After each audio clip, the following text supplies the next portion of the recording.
All right, well, here we are, and it is Saturday. What is today, the 19th? Yeah, it has to be the 19th because my birthday's on Wednesday.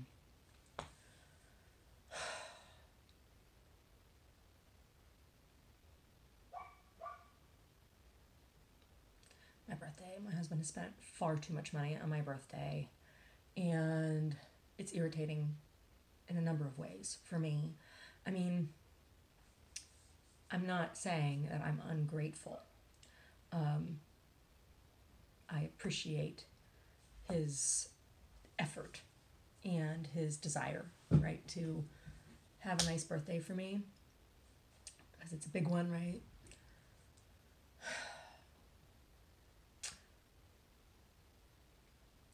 But it's too much. It's too much money. I mean, he spent a bunch of money on courtside tickets for a Warriors game, which was a great game, and I loved watching it. I had tons of fun. But it was too much money.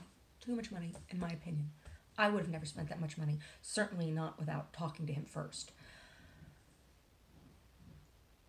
And then yesterday he surprised me with a spa day, which was, really nice as well because I do. This is when it comes to spas, I have really sensitive skin, and I know that, and it's very hard for people to give me. So often I go to the spa, I get a facial, and then I come home and I break out in hives. And it's like these are really expensive products, Larissa, and they're organic, and they're this and they're that and the other thing.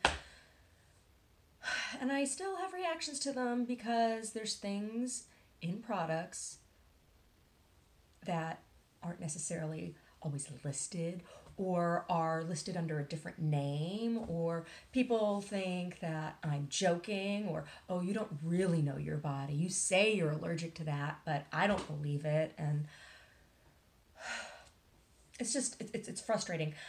I give myself spa treatments at home, and I make my own spa products. It's like I know what things work on my skin without giving me breakouts, and it's not always necessarily a very expensive product, and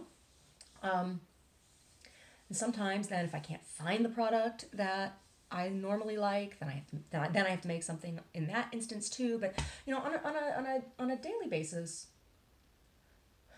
I use Noxzema, classic old Noxzema. I know it's a petroleum product. But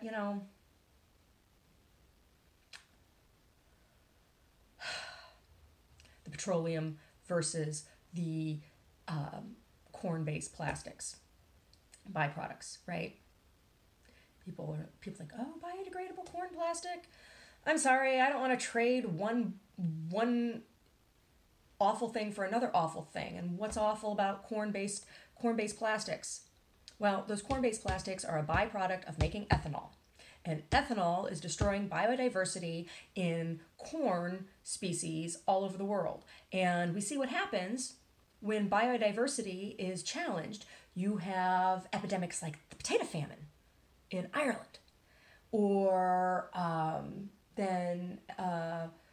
so that's blight. That's blight. Or then you have genetic engineering that takes away the plant's ability to reproduce, right? And so then you got to pay somebody for a patented seed.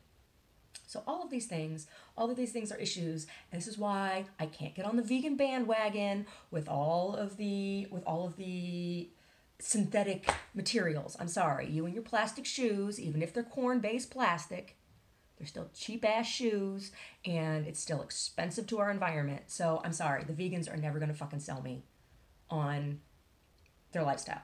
You go ahead and live your lifestyle the way you want to, but I will never be vegan.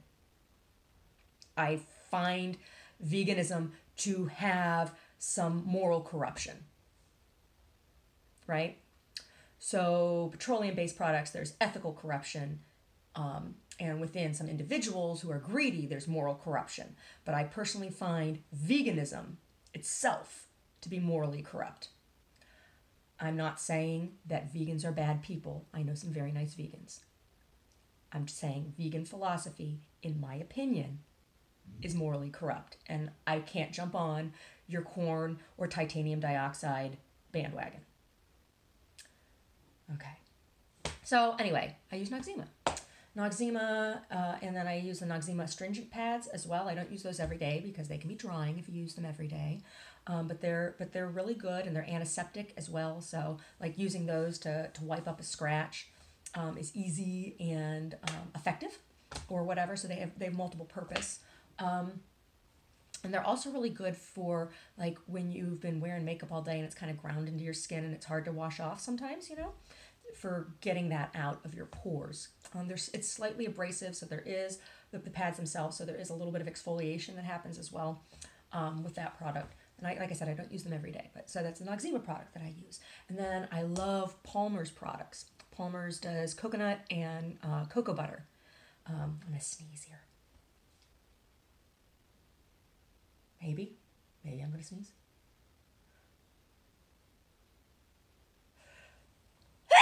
Oh my goodness, excuse me. I don't know where that came from. So I use they have this new product I found, and I think you can get it at CVS Pharmacy, but I find it at Walgreens all the time. It's Palmer's coconut scrub, and so it's coconut oil that is emulsified, and they use soy lecithin to do that. The soy lecithin emulsifier, and soy lecithin is made up of 2 parts: phosphatidylserine, phosphatidylcholine, and there's both plant and animal derived lecithin. So the soy lecithin is a vegetarian product, but you find the lecithin emulsifying agent in chocolates are egg derived.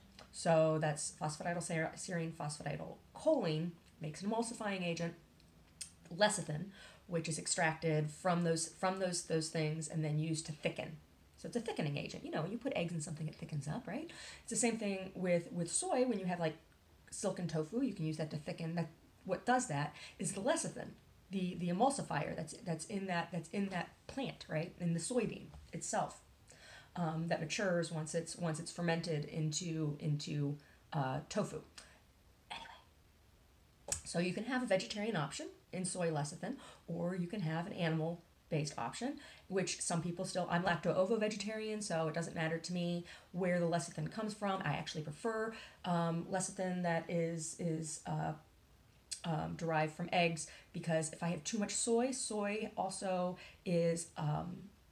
has a lot of estrogen in it, and so if you are having hormonal fluctuation, sometimes consuming too much soy is problematic, and can cause other hormonal issues. So I try to watch my intake and consumption of soy products for that reason, and I prefer egg-derived emulsifying agent in products and foods, opposed to soy-derived lecithin. Okay. Anyway, so there's soy lecithin in the Palmer's coconut scrub, and then it has coconut sugar in it as well, and that's the exfoliant that's in it, and it's really moderately priced. It's like, was it $7.99 or $9.99 for a little tube? And I use it on my face, and it's really great after you shave. Like if you have thick hair somewhere, like I use it to scrub my pits after I shave, because it keeps you from getting as many ingrown hairs when you exfoliate, right? And so you use that after you shave, or before you shave, or after you shave. Great on the bikini line and everything, and it smells like a coconut donut. It's fantastic. I love it. It smells so good. It doesn't taste sweet though. I tasted it. I looked at the bag because everything was, it doesn't taste sweet. You can't squeeze it in your mouth and have a sweet treat. That's not what it's like. But I use that, and then if I can find Palmer's cocoa butter, I use that on my face and everything. Right now I have this Alba Botanica Hawaiian hand and body lotion. It's cocoa butter. I don't like using this on my face. It has perfume in it, and if I use it on my face, I do get rash. So, but it's fine on the rest of my body. But right now, as a moisturizer, I've been using a product called Egyptian Magic. Now, this is not a cheap product. This is an expensive product. For a tub that's like this big around and this deep, it's like 39, $40, right? And you can only get it at certain health food stores. But a little bit goes a long way, and the tub will last you a long time. Like I think the tub we have, because Omar and I both use it. It's his favorite product. It doesn't have any perfumes in it, nothing. It's a very pure product. It's very similar to stuff that I have made myself for myself, so I don't mind buying it.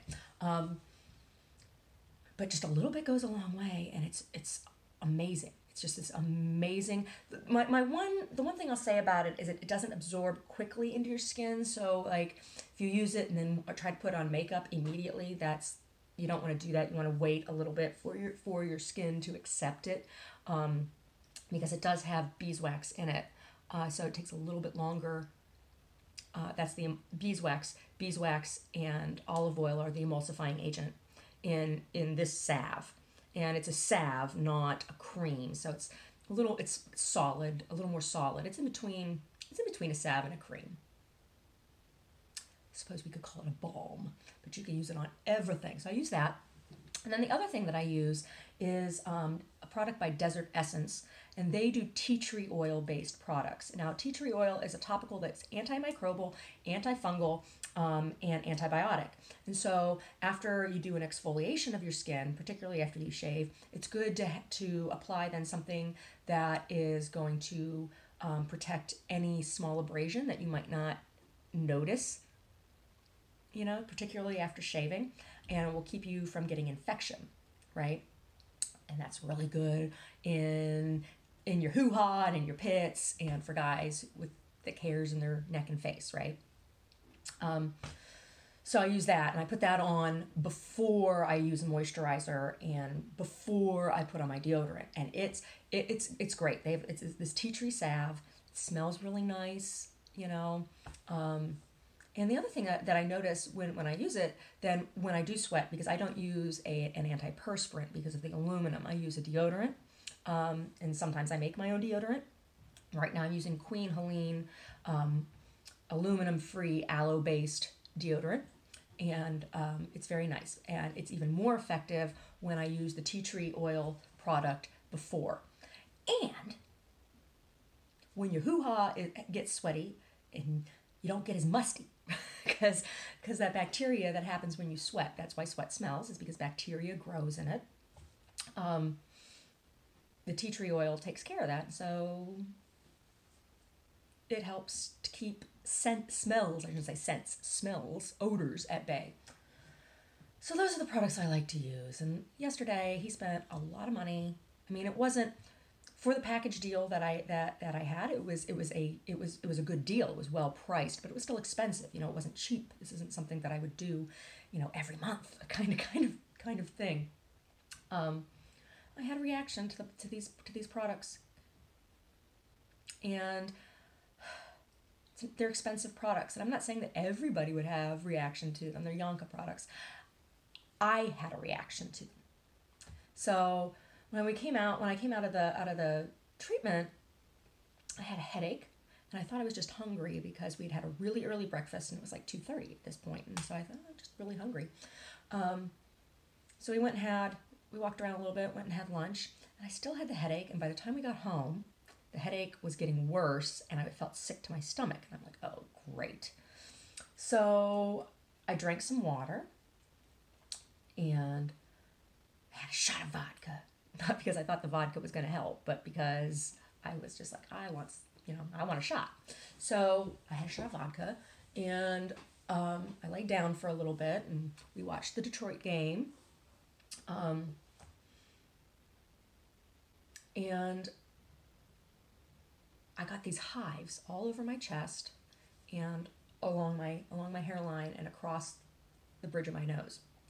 And I was livid. I was livid. Absolutely livid. Because the nice thing about a spa treatment is having somebody else apply, right? It's relaxing when you have somebody else give you a massage and somebody else put the stuff on your face. And it's also challenging to do all of the things for yourself, right? So it's nice to have somebody to help you do it. And I was just like, okay, spent all this money for this, to have treatment on my skin, and I'm going to look like a pizza face, right? I was mad. And we was like, we paid all this money for it. I was mad. I was mad. So after I didn't make any dinner because I was like, I'm not even really hungry. We just snacked a little bit and watched the what was the other game we watched last night? We watched 2 games yesterday. Oh, the LA game. Watched those, and then I took a shower and scrubbed everything off of me, and then I put on a sulfur acne treatment. Or it's good for any kind. This is a very inexpensive product, very very inexpensive product, but it's very effective, and a little bit goes a long way, and it's good not just on acne, but also on other types of inflammation, whether it's an insect bite or a scrape, or it keeps down swelling, and it dries and draws out any impurity that's in whatever the issue is. It's a sulfur cream. Smells like a friggin' rotten egg, right? So like I don't like wearing this during the day because I can smell it all day. I'm like, oh my god, smell like the devil, fire and brimstone, baby. But I'll put it on at night, and so I applied this all over where I had the issue, and it's mostly cleared up. There's a little bit. You can still see a little shadow of one of the hives right here, and then there's one down. There was one down here in between my boobs, and there was one up here too, but it looks like it's gone down. And then I had one on my face here. There were 12 of them all together, but those are the ones that were still. So thank God for that. Thank God I got rid of that. But I called the spa and just let them know, because I'd like to know. I don't know what all the products are that they used on me, and I'd like to get a list of them so I can look them up, so I can avoid if there's something that has something in it that I know I react to. I can know to avoid that product in the future. But too much money. Too much money. All I really wanted for my 40th birthday was to get my tattoo work done. That's gonna happen too, but I feel bad. I was angry, and I felt bad for him because, you know what, he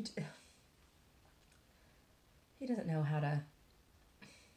Omar doesn't very often do stuff like this, and I know he's just trying really hard to give me a nice birthday, and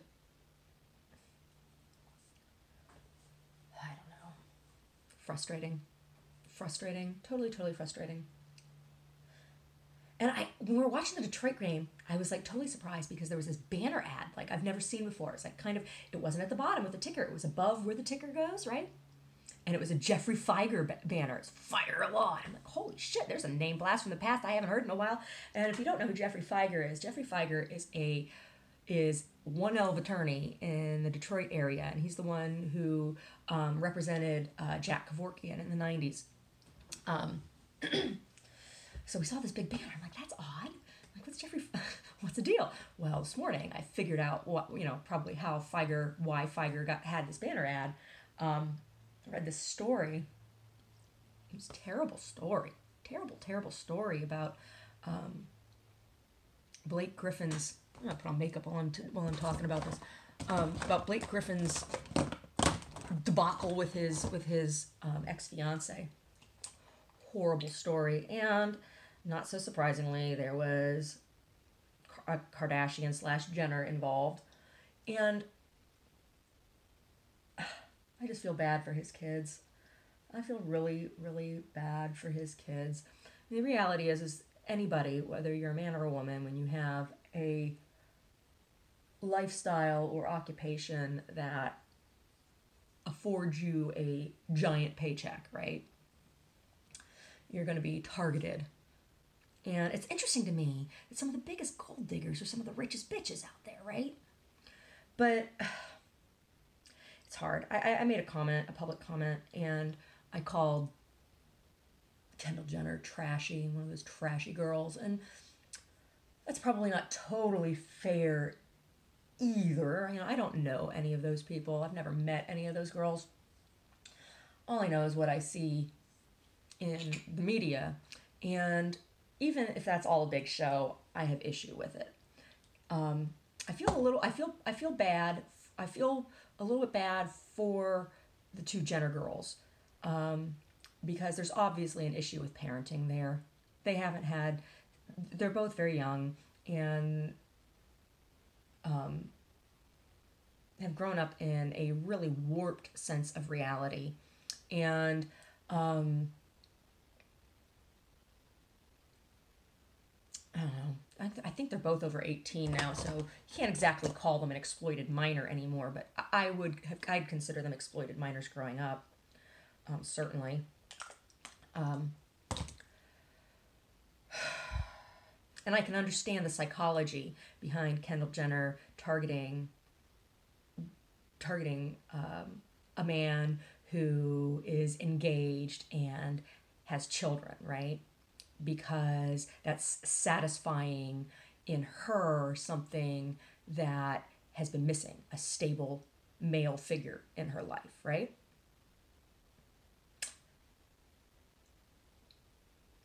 It is what it is. It is what it is. So, you know, what she needs is therapy. But still trashy. Totally trashy. And it was a poor decision on his part. And it was all dragged through the press because he makes a giant paycheck. And I feel for his ex-fiance, very much so, because I understand what she was saying. He left her high and dry with no place to live and no way to make enough money, right? No way to support herself. And it's like, oh, why can't she go out and get a job? Of course, I'm sure she could go out and get some minimum wage job somewhere. But it's going to be 5 times as hard for her as it is for anybody else for a number of reasons. One, her life was public, totally public, and people love to see somebody who had more than them in some way be taken down a peg or two. So nobody was ever going to be respectful to her in any work situation, regardless of what the job was. And it wasn't going to matter what was on her resume, whether she had done volunteer work or whatever. I know that from experience. People treat you shitty.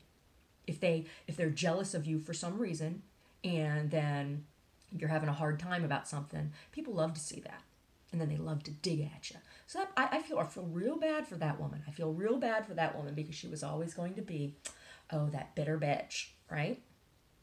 I feel bad for her, but I feel the worst for her children. Those two kids.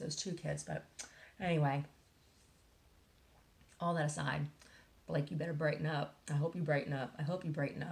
But when it comes to the Kardashians, this is what bothers me about the Kardashian situation. You know, everybody goes on about them being Armenian. Yes, they are Armenian. They have Armenian heritage. But beyond that, they're Armenian Rom. Yeah, I'm calling you people out. Right?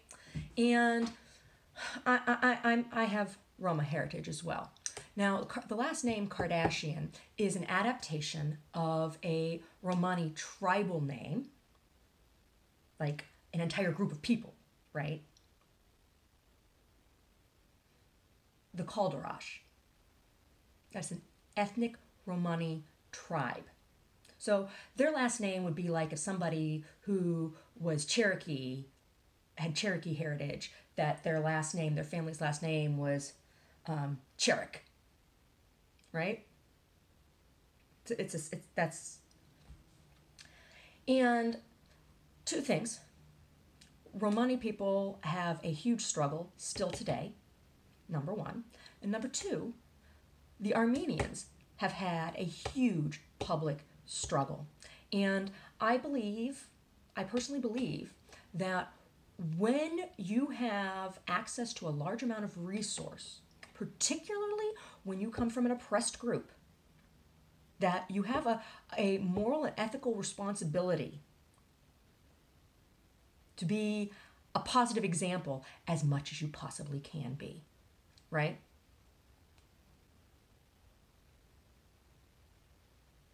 And what they have done with their position, given what their background is, I find morally and ethically reprehensible. As a Roma woman,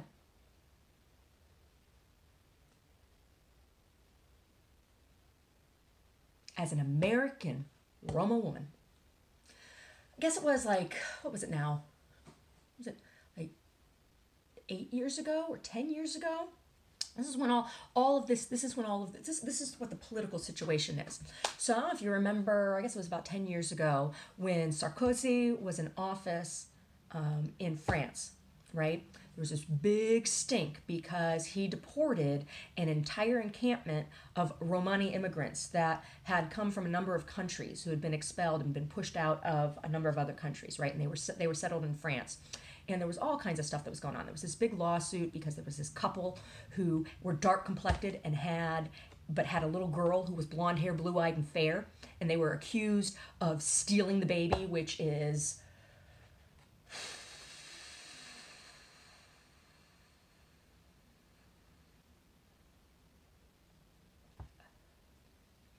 when I read this story, I wanted to scream. I wanted to scream. They took the little girl off of these parents, because they didn't believe that she was their child. And then after doing genetic testing, found that she was, in fact, their child. Right?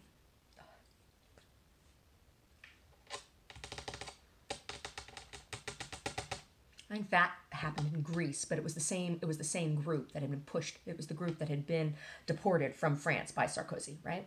So that blew up and made this huge stink within Roma community, and people who were migrating at that time used that kind of like as a battle cry, right? And it was totally irresponsible on Sarkozy's part. It was totally irresponsible on France's part.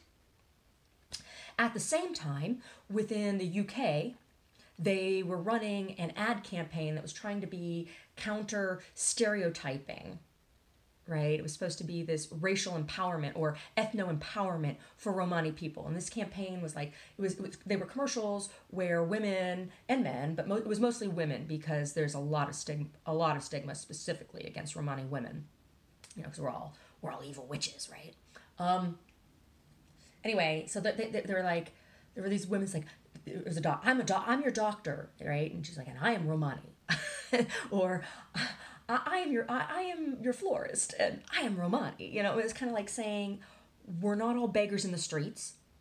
We're not all, you know, thieves. We're not all pickpockets. We're not all human traffickers. We're not baby stealers. We're not all evil witches in the woods looking to Hansel and Gretel. You want to talk about a story about Romani ethnocentrism? Hansel and Gretel is a German tale, right?